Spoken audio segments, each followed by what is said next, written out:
I'm with Morten Messerschmidt, who's the lead candidate of the Danish People's Party, which has been the main victor here.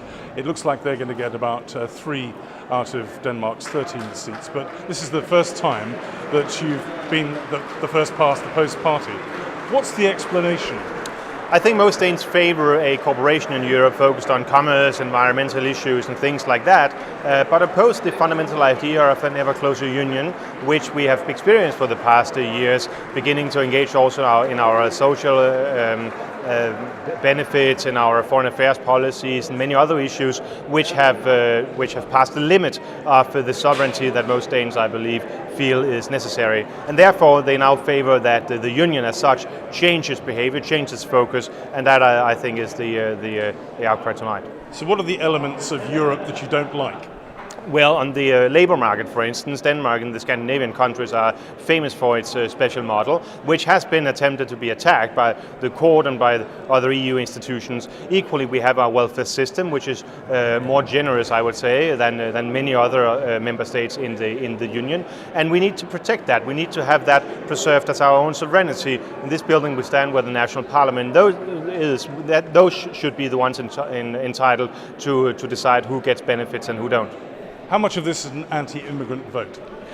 The immigration actually has not as such played a big role in this campaign. Of course, we've had discussions on Eastern Europeans coming for labour in Denmark. I don't see any parties here being against migrants, but of course being against migrants coming and working beneath the general payment, not according to the Danish legislation and so on. So it's more a question of going by the rule than it's about whether not to have or to have migrants.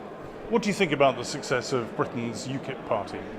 Well, UKIP has been doing extraordinarily well, as I understand, and I think the situation in the UK is different from the one in Denmark, as apparently a much larger part of the UK population wants UK to leave the European Union. Here in Denmark, that's not really the discussion. Here it's rather a question of how much sovereignty should we pass over to the Union and how much should we preserve to ourselves. But I think it's very important that not only the British politicians, but all over Europe, that we listen to the Euro-critical voices in UKIP, in my party, and in other parties around the Union. What do you think this big shift means for Europe? Hopefully it means political change, that the leaders of the Union in Brussels will begin to listen to the populations, maybe by having more popular referenda, so to make sure that the policies which are conducted in Brussels are also according to the desire of the people. That can be done by referendas, which has been quite fiercely neglected by the Europhile parties around in the Union. I think that would be a good place to start. You currently sit in the same grouping as UKIP in the European Parliament. There are suggestions that the Conservative Party is making overtures to you so that you sit in that more respectable, in quotes, grouping of more sort of mainstream Conservatives. Is that going to happen?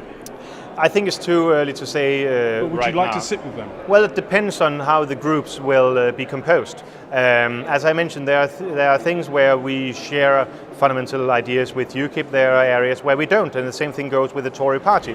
So I think it's fair that we now look at the results, then see how the composition of the EFD and the ECR is, and then afterwards we begin negotiating. But I'm certainly, of course, tempted by the possibilities of having a broader and more influential group in the Parliament. Do you think that overall you are now a much more influential voice in Europe?